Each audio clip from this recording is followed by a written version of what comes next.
Descubram as técnicas usadas na máquina voadora letal criada para destruir James Bond.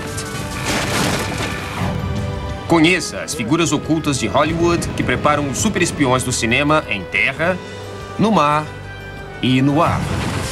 E descubra a trama de efeitos especiais nos bastidores das ações explosivas de Força em Alerta 2. De homens radar voadores ao serviço secreto de Sua Majestade. Vamos revelar a ligação essencial entre os espiões de Hollywood e os efeitos especiais. A seguir, em Segredos do Cinema.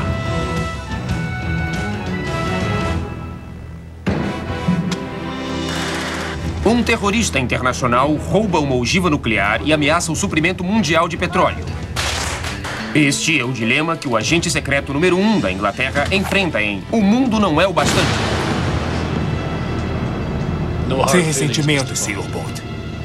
Pierce Brosnan volta como 007 no 19º episódio da super série de espionagem. Como sempre, o filme apresenta sequências de ações explosivas realçadas por espetaculares efeitos especiais.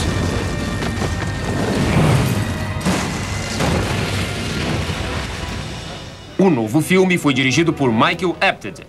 Você cai no chão, olha e sai correndo. Ele foi auxiliado por um pequeno exército de cineastas que utilizaram todas as armas disponíveis no arsenal de efeitos especiais para dar ao gênero de espionagem um alto nível de emoção. Em uma produção grandiosa como um filme de Bond, com frequência há 2 ou 3 unidades trabalhando para filmar as várias cenas. As sequências de ações que tomam tempo e com muitos efeitos especiais foram filmadas pela segunda unidade, lideradas por um veterano com 30 anos de experiência nas séries de Bond, Vic Armstrong, que enfrentou o desafio de tentar se superar. Eu tinha dúvidas sobre o que usar no filme. Tudo já havia sido feito. Portanto, há poucas novidades. Eu penso que é um modo de abordar a fotografia e de impor novos limites, como as serras no helicóptero. Numa das cenas mais emocionantes de O Mundo Não É o Bastante, 007 é ameaçado por um grupo de atiradores e por um helicóptero com lâminas que serram. Procuramos fazer a cena em torno de helicópteros e projetamos o set em torno de helicópteros. Mas em termos de logística, foi um set de filmagem muito difícil. Como muitos cenários elaborados nos filmes de Bond, esta fábrica de caviar no Mar Cáspio não existe de verdade.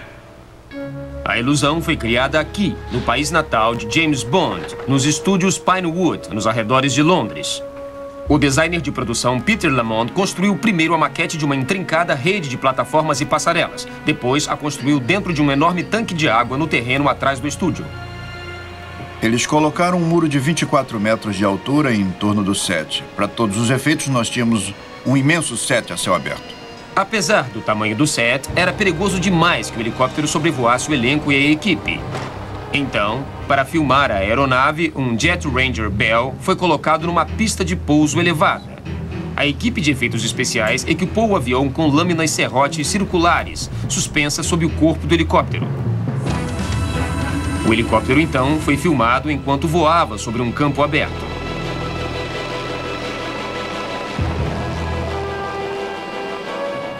Holofotes gigantescos iluminavam o helicóptero enquanto ele manobrava acima das câmeras para as cenas de voo. Cena 5, tomada 1, filmando a ação. Porém, outras cenas exigiam que o helicóptero cruzasse o set e quase atingisse os coadjuvantes Robbie Coltrane e Denise Richards. Foi muito difícil filmar porque não tínhamos permissão para ter os helicópteros no set e tudo girava em torno deles.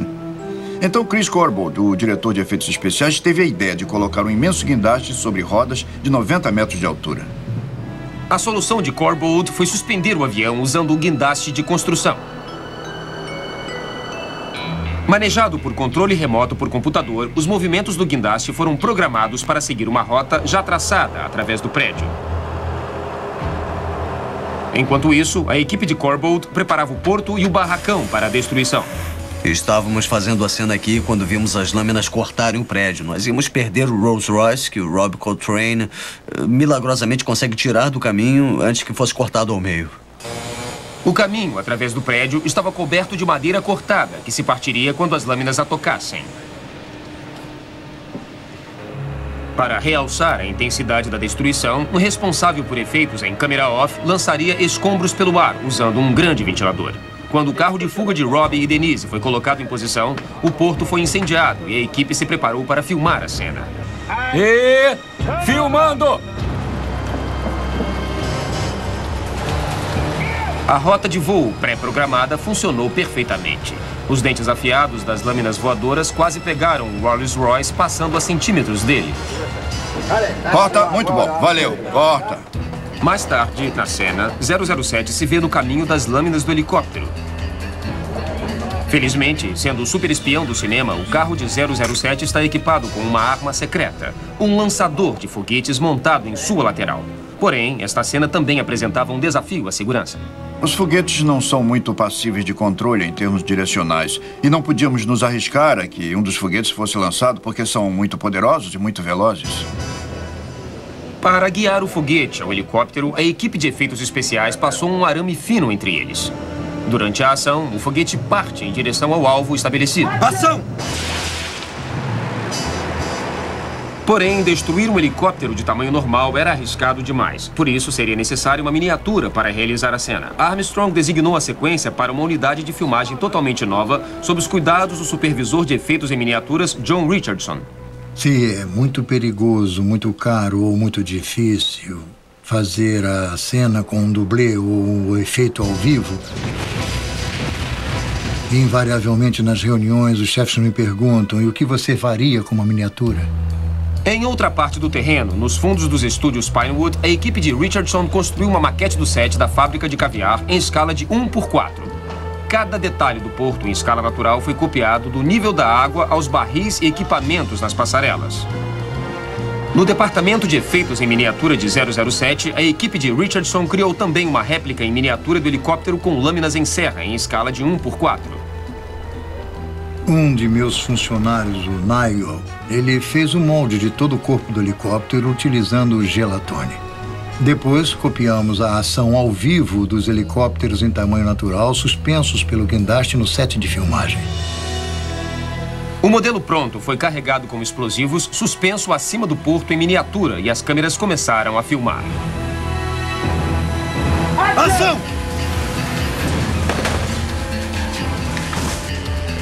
A combinação entre efeitos especiais em escala natural e miniatura permitiram a James Bond derrotar o mal mais uma vez. Provando que por trás do encanto dos superespiões existe todo um serviço secreto de criativos artistas de efeitos especiais. Ótimo. Está ótimo.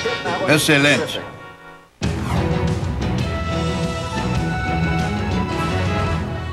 Um dos cenários mais incríveis de 007 foi o esconderijo no interior de um vulcão em Com 007 Só Se Vive Duas Vezes, filmado em 1967. A construção do gigantesco vulcão exigiu uma das maiores equipes de construção em cinema da época. O Departamento de Artes e as equipes de efeitos especiais se uniram para construir um bonde futurístico. E o set foi recoberto com um teto retrátil que permitia a entrada e a saída de um helicóptero de verdade.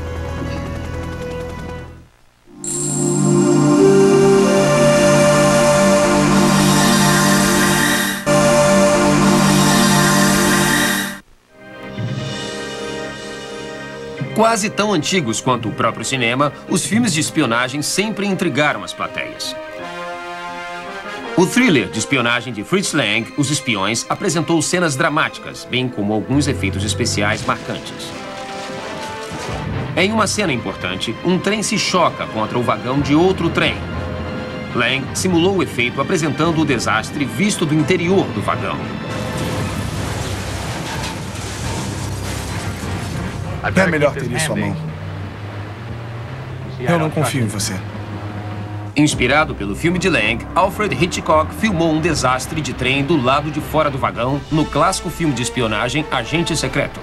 Usando miniaturas, Hitchcock conseguiu mostrar ao público um nível de ação jamais visto antes, estabelecendo um novo patamar para os efeitos especiais. Vamos sair daqui. Na década de 40, uma série de espionagem bastante popular intitulada Raider Man from the Moon prosseguiu usando efeitos em miniaturas com resultados explosivos.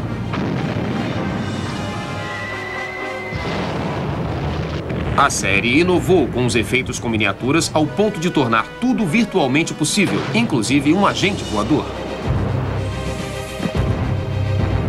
Os legendários pioneiros de efeitos em miniatura Howard e Theodore Lydecker deram aos filmes Raider Man um grande destaque por meio da utilização de pirotecnia em miniatura. Os atores usavam um trampolim para alçar em voo. Porém, os homens radar em voo eram, na verdade, bonecos que voavam presos a fios. O trabalho dos irmãos Lydecker utilizando efeitos especiais foi uma obra-prima até 1962, época da estreia de um novo tipo de filme de espionagem. Quando o agente secreto britânico do autor Ian Fleming foi levado à tela, o produtor Albert Broccoli reuniu uma equipe de efeitos especiais que iria revolucionar o gênero da espionagem.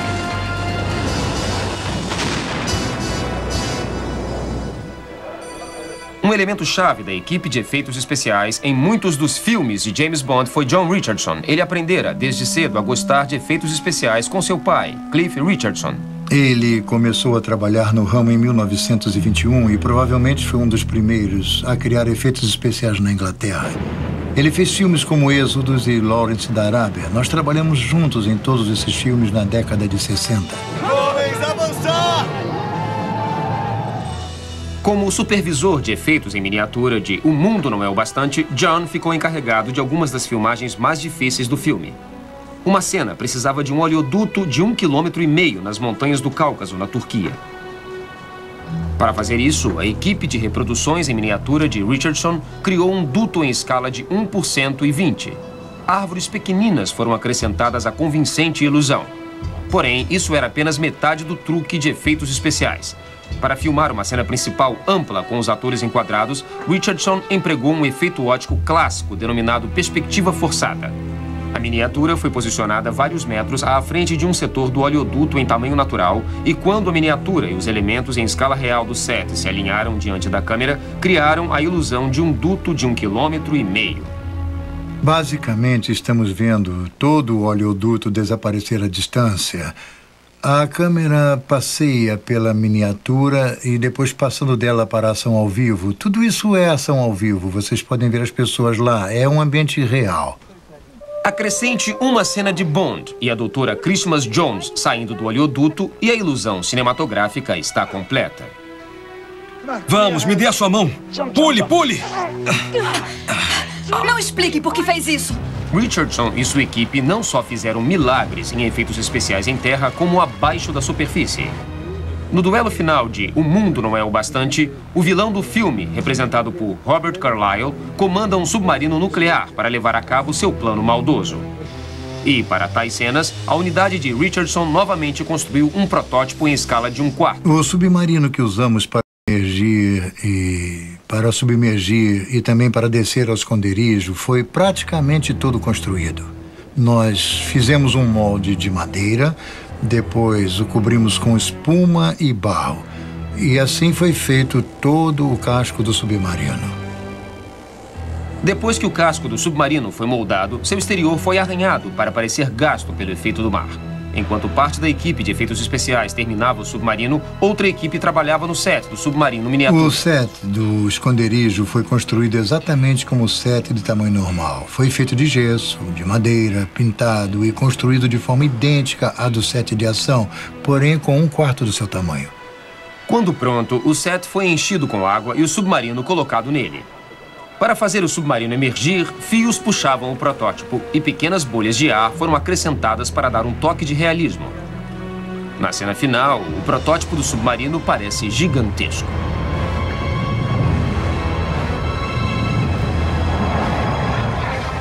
Protótipos também ajudaram os cineastas a criarem um mundo que só existe em um filme de Bond. Numa das cenas, 007 dirige sua BMW através de um campo de petróleo real no Oriente Médio.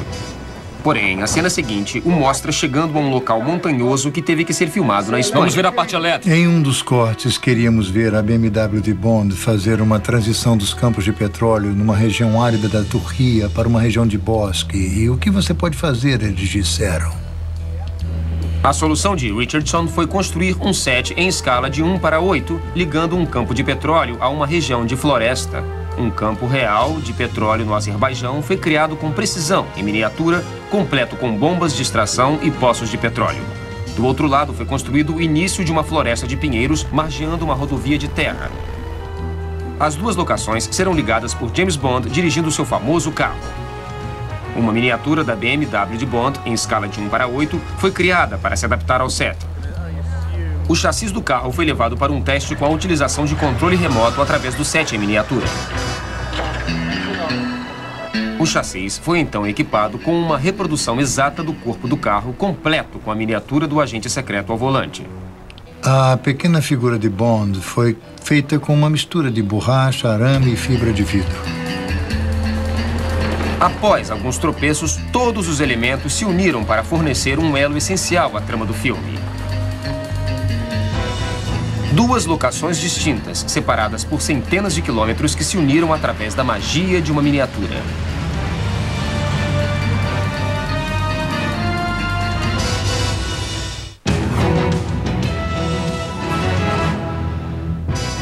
Quantos atores representaram o mais famoso superagente secreto do mundo e apreciador de martinis na tela do cinema ou da televisão? Foram 5, 6 ou 7? A resposta virá em um instante.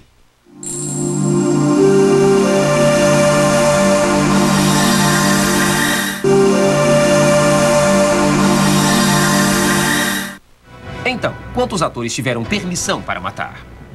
8 anos antes da grande estreia de Bond no cinema, o ator Barry Nelson fez esse papel na televisão em Cassino Royale. Sean Connery foi o primeiro no cinema, seguido por David Niven na versão cinematográfica de Cassino Royale.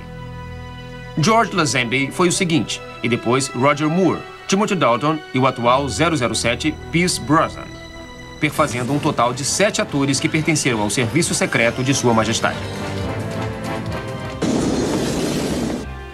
No filme de ação Força em Alerta 2, Steven Seagal age vigorosamente para deter um bando de terroristas a bordo de um trem veloz. Em Hollywood, quando um agente secreto trabalha disfarçado, fazer com que seu mundo pareça absolutamente real pode se tornar um enorme desafio, principalmente quando o realismo do filme exige que as cenas do trem sejam filmadas num palco especial.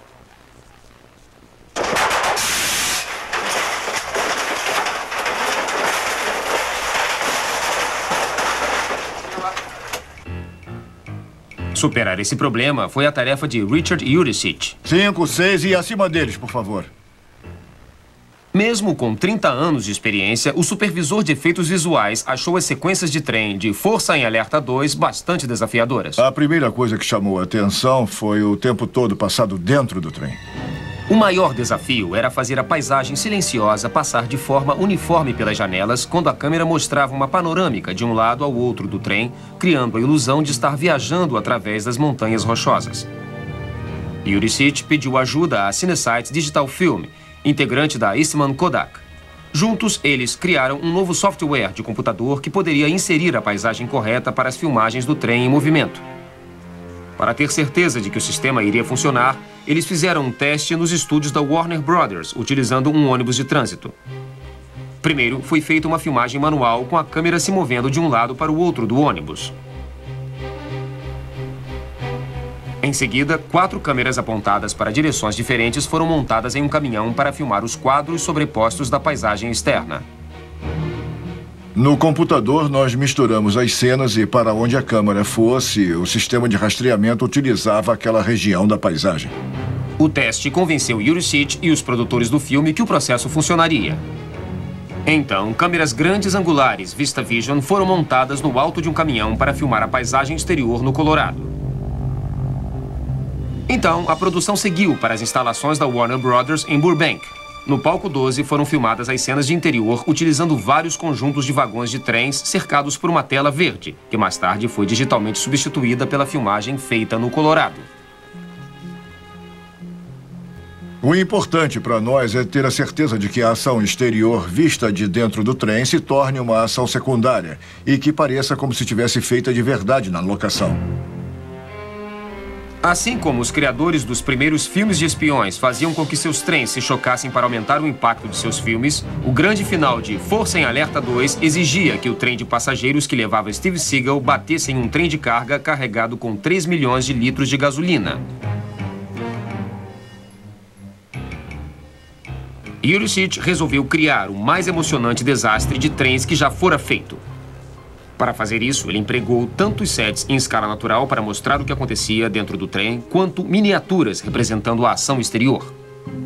Para preparar o cenário para as explosivas filmagens do exterior, uma equipe com 25 integrantes trabalhou 6 semanas para retirar 8.400 metros cúbicos de terra, erguer uma ponte miniatura de 67 metros de comprimento e derramar 50 toneladas de concreto. Devido às questões de segurança que envolvem encenar um desastre de trem dessas proporções, Yuricich utilizou miniaturas feitas pela WKR Productions. 66 vagões de trens foram construídos usando alumínio para que se amassassem com o impacto. Os vagões foram testados em batidas para garantir uma reação violenta. O próximo elemento essencial foi o teste com explosivos. 6 bombas morteiros foram colocadas na base da ponte. Elas seriam detonadas quando os tanques de gasolina caíssem no chão, criando enormes bolas de fogo.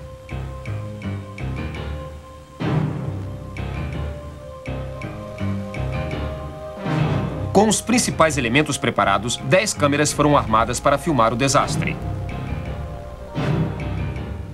À medida que a hora da filmagem se aproximava, a equipe de especialistas em pirotecnia armou os morteiros que iriam simular as explosões dos tanques de petróleo. Um pequeno dispositivo explosivo foi ligado à frente do trem principal para fornecer fagulhas. Finalmente, às 3h30 da manhã, tudo estava pronto. A ansiedade pairava no ar, enquanto a equipe esperava que os trens começassem a trafegar. Todos os meses de planejamento e de preparação chegavam a seu clímax nesse momento. Cena da ponte, vou contar até 3. 1, 2, 3, câmeras filmando, movimentando os trens.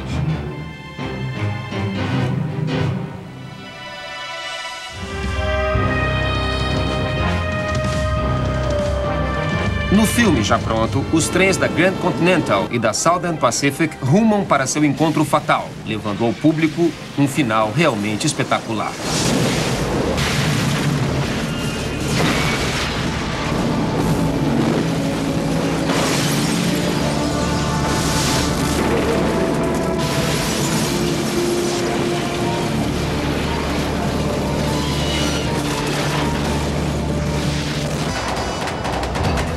Em Hollywood, a intriga e a emoção dos filmes de espionagem continuam a se infiltrar na mente das plateias, enquanto os superespiões do cinema lutam contra o mal e salvam o mundo na tela.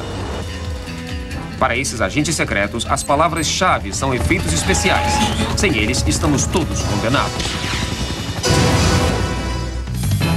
Versão brasileira, Herbert Richards.